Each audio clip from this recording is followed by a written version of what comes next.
Hola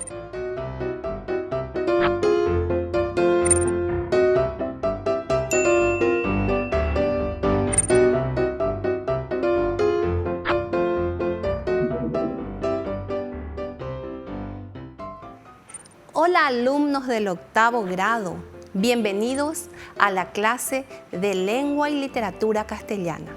No importa el lugar para estudiar, aprenderemos desde donde estemos. Soy Rosa, tu profe. El tema de hoy, Oda. Dentro de este tema veremos la definición, sus características, los tipos de Oda y la estructura.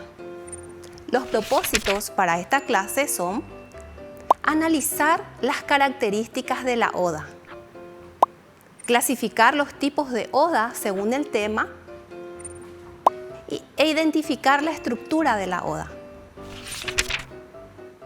Tenemos a Ara y Pasita conversando de lo siguiente. Sé que te encantan las poesías. ¿Conoces las Odas? Esa no me la sé. Preguntemos en la escuela. Para iniciar, tenemos esta imagen de un poeta llamado Ricardo Eliezer Nestalí Reyes Basoalto.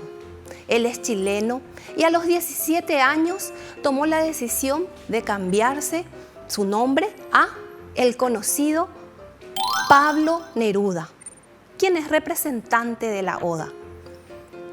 Ahora conoceremos una de sus poesías líricas que dice así: me gustas cuando callas, porque estás como ausente y me oyes desde lejos y mi voz no te toca. Parece que los ojos se te hubieran volado y parece que a un beso te cerrara la boca. Es parte del poema 15 de Pablo Neruda. De esta manera, Pablo Neruda escribió poemas líricos como este poema 15 y también odas, que es el tema que conoceremos hoy.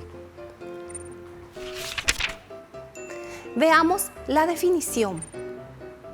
Proviene de aidein, del griego, que significa cantar. Entonces, oda significa cantar. Es una composición poética. ¿Por qué decimos que es una composición poética? Porque tiene la estructura de una poesía. Está escrita en versos y los mismos versos están agrupados en estrofas.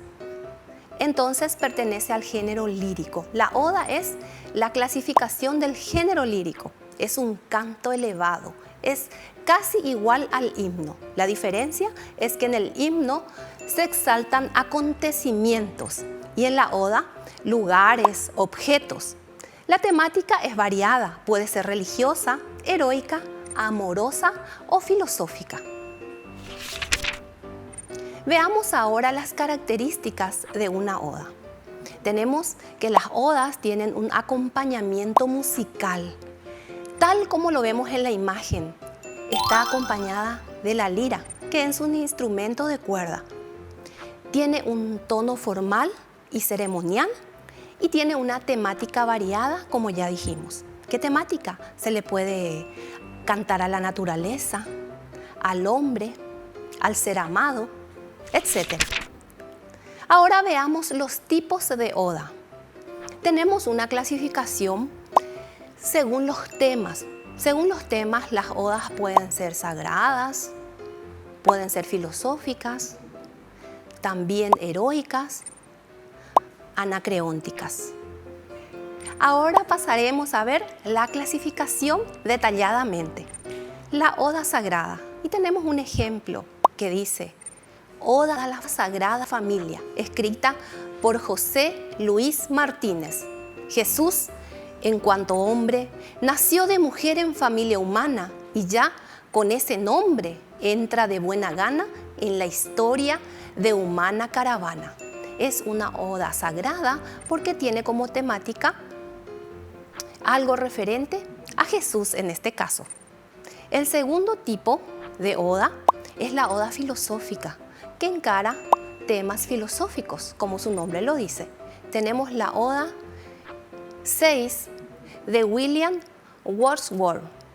La tierra de placeres suyos llena el regazo, siente afán de su propia especie natural y aún con algo de ánimo de una madre con digna pretensión familiar, ama, hace cuanto puede para lograr que a su hijo adoptivo, el hombre, se le olviden las glorias que ya había conocido y el palacio imperial de donde vino. De esta manera disfrutamos de una oda filosófica.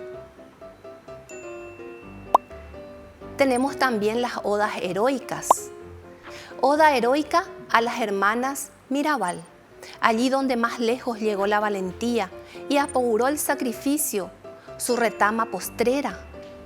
Allí donde más lejos plantara el heroísmo, su bandera de sangre, allí llegaron ellas. En esta oda se está exaltando la figura de las hermanas. Tenemos las odas anacreónticas, llamadas así en honor a Anacreonte, que es un poeta griego. Oda Anacreóntica 15. De mis niñeces. Siendo yo niño tierno con la niña Dorila, me andaba por la selva cogiendo florecillas. De qué alegres guirnaldas, con gracia peregrina, para ambos coronarnos su mano disponía. De Juan Meléndez Valdés. Anacreonte fue un poeta griego. Ahora pasemos a ver la estructura de las odas. La oda se compone de una estrofa, de la antiestrofa y del epodo. La estrofa viene a ser la presentación de la oda.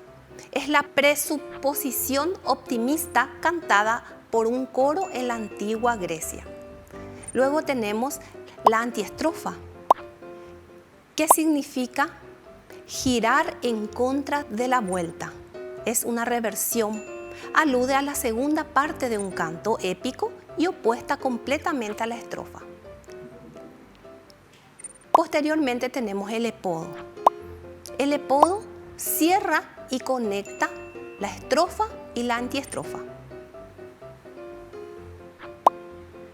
Ahora graficaremos lo que es la estructura de una oda. Oda a una estrella.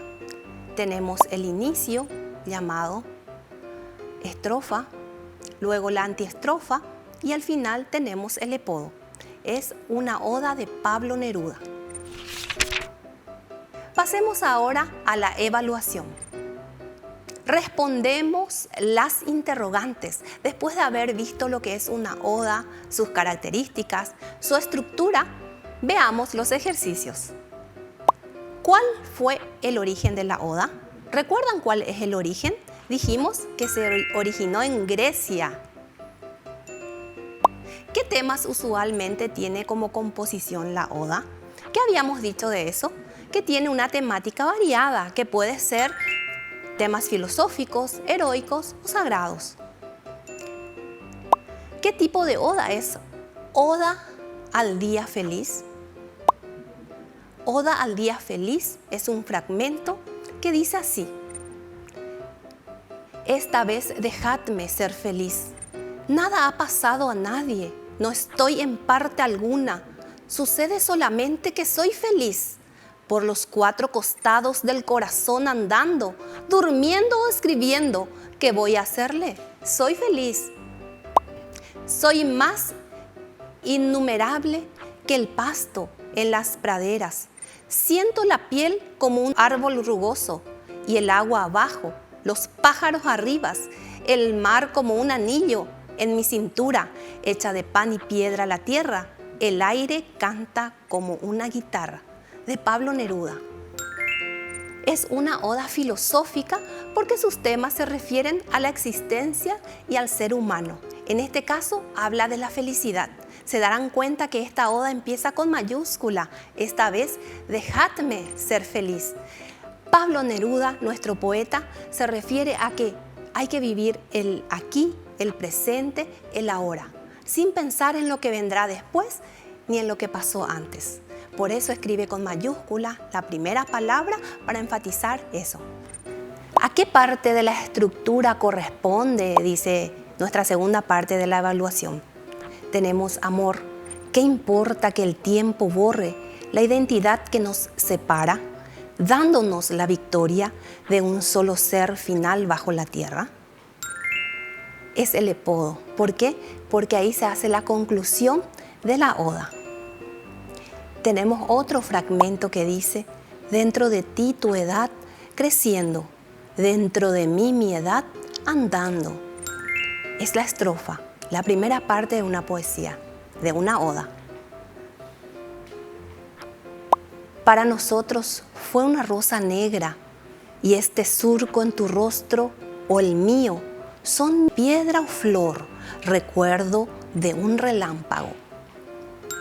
Es la antiestrofa. Ahora llegamos a la conclusión y tenemos nuevamente a Male y Pasita diciendo: qué importante que es conocer las odas. Sí, porque nos sirve para, vamos a ver a qué conclusión llegaron, para conmemorar y homenajear hechos históricos, héroes, dioses o acontecimientos cotidianos, para reconocer los tipos de poemas y para enriquecer la cultura general. Así llegamos al final de nuestra clase. Yo me despido y vos recordá, no importa el lugar para estudiar, sos el protagonista de tu aprendizaje.